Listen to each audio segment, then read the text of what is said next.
तो मेरे साथ फोकल पर्सन है, मैं मरकजी सेक्रेटेरिएट में बैठा हूँ। हम आए और हमने लेटेस्ट आपको अपडेट किया। अब आप अगर आप ग्रुप बना रहे हैं आपकी मर्जी है, सीधायात है और ये हम आपके साथ शेयर कर रहे हैं। आप देख रहे हैं कि हम जब सुप्रीम कोर्ट में सुनवाई हो रही है और जब हियरिंग हो रही है तो बेंच की तरफ से रिमार्क्स आते हैं कि जी लेवल प्लेइंग फील्ड कहाँ पे नहीं दी गई। और जब हमारे साफी दोस्त का जिक्र होता है इमरान रियाज कि जी ये कौन है, और फिर उनके लाने न लाने पे, और फिर जब चीफ साहब ये कहते हैं कि जो उठाए गए वो क्यों नहीं आते हैं, और जब वो ये कहते हैं कि जी आपका ये चाहते हैं कि जो लोग पीटीआई छोड़ गए हम उनको दोबारा पीटीआई में लाए, और फिर हमारे वकील को कहते हैं कि सियासी बातें न करो। जब सियासी केस होगा और आप सियासी बातें करेंगे तो वकील भी सियासी बातें करेगा। फिर आप ये देख रहे हैं कि जब से चीफ जस्टिस साहब चीफ जस्टिस बने हैं हमारा एक केस भी अभी तक उन्होंने खान साहब का जो साइफर केस में बेल हुई वो दूसरे बेंच ने की। 186 ए के तहत हमने दरख्वास्त दी है कि तमाम केसेस इस्लामाबाद की जुरिस्डिक्शन से किसी भी दूसरे हाई कोर्ट की जुरिस्डिक्शन में ट्रांसफर किए जाए। वो अभी तक नहीं लगा है, 5 महीने हो गए हैं, 6 महीने। फिर खान साहब का साइफर केस जो हमने क्वेश्चन मांगी थी वो केस अभी तक 3 माह या 2.5 माह हो गए, नहीं लगा है। फिर हमारी क्रिमिनल रिवीजन जो हाई कोर्ट ने खारिज की थी तोशाखाना केस में, जिनके 6 महीने लगभग होने के नहीं लगी हैं। खान साहब की डिस्क्वालिफिकेशन का केस नवाज शरीफ का तो लग गया, 7 ऑनरेबल जज साहिबान को बिठा के, तो खान साहब का क्यों नहीं लग सकता है? क्या चीज हम माने हैं? क्यों हमें इक्वल ट्रीटमेंट नहीं दी जा रही है?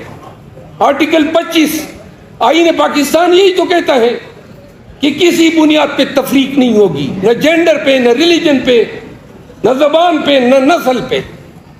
ये तफरीक नहीं है तो क्या है?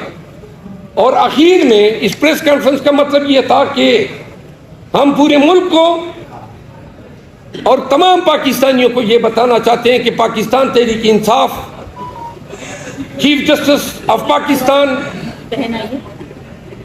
काजी फाइज ईसा साहब की अदालत से इंसाफ के मामले में मुकम्मल मायूस हो चुकी है। हमने काफ़ी तहम्मुल से काम लिया, हम मज़ीद तहम्मुल का मुज़ाहरा करते, लेकिन अगर हमारे वकला का तमस्खर न उड़ाया जाता, हमारी पार्टी की तज़हीक न होती, हम जेलों में हैं, जेलों में मज़ीद रहेंगे। आप जरा खामोश हो जाएं प्लीज़। जेलों में रहने को तैयार हैं, जेलों में जाने को तैयार हैं, हम कंटेम्प्ट में हैं और मजीद कंटेम्प्ट भुगतने को तैयार हैं। न तमस्खुर की इजाजत दे सकते हैं, न तस्दीक की इजाजत दे सकते हैं, और न हम पे हमें कोई रिडिक्यूल करे। अदालतें इज्जत और ताज़ीम के काबिल है, और काजी का काम इंसाफ करना है। काजी का काम ये नहीं है कि कभी मेरे नाम पे सवाल उठाए, कभी मेरे काम पे सुन ले खारिज कर दें, लेकिन खुदा हमारा तमस्खर न उठाया जाए। इन गुजारिशात के साथ आपके बैठने का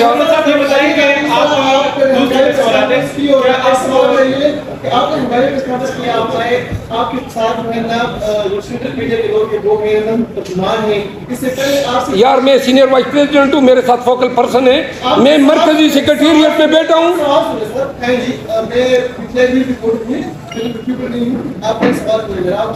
तो यूट्यूबर भी तो बड़े अच्छे साथी हैं, हमें तो यूट्यूबर ने मशहूर किया है।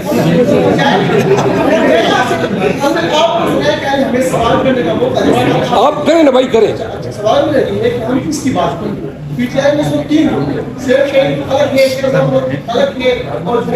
एक ग्रुप है इमरान खान का ग्रुप है, ये बाकी से देखिए मोहतरम, मैंने इब्तिदा में एक्सप्लेन किया कि गौर साहब को पता नहीं था, हम आए और हमने लेटेस्ट आपको अपडेट किया। अब आप अगर आप ग्रुप बना रहे हैं आपकी मर्जी है, आगे चलिए। छोटे छोटे सवाल आते हैं। अब्दुल्ला मोहम्मद कि क्या आप चेयरमैन पीटीआई जौहर खान साहब के साथ इस बयानी जो आपने चार्जशीट सुनाया इस पे एक दूसरा ये कि आप एक पॉलिटिकल वर्कर भी हैं, एक लॉयर भी है। किसी वक्त में इमरान खान साहब जनरल बाजवा, जनरल फैज और साकिब के साथ के लाडले थे, उन्होंने पूरी सियासी जमातों सियासी वर्करों को करोड़ों रुपए की सीटें और उनको इनकी तस्दीक की। आज नवाज शरीफ किसी और के लाडले हैं, तो आप समझते हैं कि पाकिस्तानी सियासतदानों को इस पर माफी मांगनी चाहिए, क्योंकि आपके ही बानी चेयरमैन कहते थे कि जनरल बाजवा एक जमहूरी जर्नल है। तो क्या आप नहीं समझते कि एक कमजोर सिविलियन लीडर की निशानी है वो एक जर्नल को जमहूरी जर्नल का खिताब देते हैं? वो जब उसको अच्छे जर्नल का खिताब दे रहे था तो खान साहब जो हैं उनको इल्म नहीं था कि ये पीठ पीछे से खंजर हाथ में छुपाया हुआ है। गुजारिश ये है कि पहली बात ये है कि पाकिस्तान तहरीक इंसाफ के दौरे हुकूमत में एक मिसाल दे जहां पर किसी औरत या मर्द को घसीटा गया हो, एक मिसाल दे। कोई मिसाल नहीं है। हमारे हजारों लाखों वर्कर को जो है घरों से धकेला गया, निकाला गया, चादर चारदीवारी का तकद्दुस पामाल हुआ। 25 वर्कर हमारे शहीद हुए, 100 को गोलियां लगी, 4 हयात माजूर हैं, अपाहिज 9 मई का डकोसला है। और अभी आप देख रहे हैं ये कोई इंसानियत है? ये चीना जब्ती, ये उम्मीदवारों का अगवा, ये कागजात नामजदगी लेकर जाना, ये खवातीन के साथ ये जो जमशेद दस्ती का वाक़या होता है, ये जो अमार फारूक का जो वक़ूआ होता है, जिले शाह का वाक़या होता है, वज़ीराबाद में खान पे गोलियां बरसाई जाती हैं, आज भी हमारे हज़ारों कारकुन नज़रबंद हैं। ऐसी मिसालें आपको किसी दौर में नहीं मिलेंगी। और अगर उनके साथ जो रवैया था वो भी बाजवा का था और उसने अपनी एक्सटेंशन हासिल कर ली तो और इन्होंने वोट भी दी। पहले सवाल आपने जो बयान किया वो चेयरमैन साहब से आप यार मैं जो बयान दे रहा हूँ अभी ताज़ा तरीन खान साहब, मैं दोबारा कहता हूँ, उमेर न्याई साहब मेरे साथ मौजूद है, मैं पाकिस्तान तहरीक इंसाफ का सीनियर वाइस प्रेसिडेंट हूँ।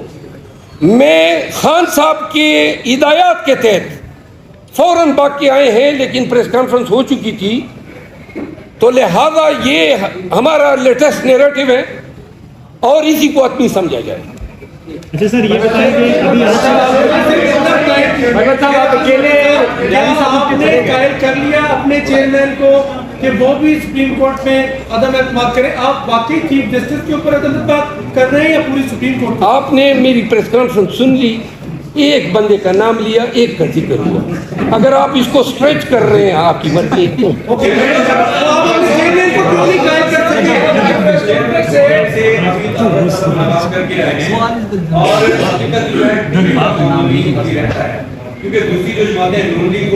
देखिए आपको मैं ये एक क्लियर कर दूं, आप क्यों मतलब ये मेरे और चेयरमैन साहब के बयान को आपस में जक्सटापोज कर रहे हैं। चेयरमैन साहब का बयान जब वो ये खान साहब के लेटेस्ट हिदायत हैं और ये हम आपके साथ शेयर कर रहे हैं। आपकी प्रेस कॉन्फ्रेंस से खैर न्याजी को आ दिया गया, नीचे से वो ऑर्डर जाए कि यहाँ से उठ जाए। आप ये बताएं इस वक्त पीटीआई में क़यादत किसके पास है? आपके पास है या गौहर खान के पास? आपने सुना कि उसको उठाया गया? जी जी, उनको उठाया गया, नीचे उठाया गया। हो सकता है वो किसी काम की, देखिए आप यार मेरी बात सुनो, ये कोई सवालात हैं, आप वो सवाल करें जो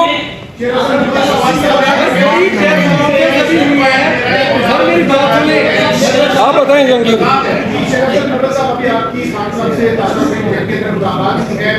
बल्ले के निशान के हवाले से आप लोगों के कंसेप्ट हैं, तो ताज़ा अपनी क्या डायरेक्शन खान साहब की जानिब से जारी की गई है? अगर बल्ला आपके पास नहीं होता है, बल्ला हमारे पास होगा।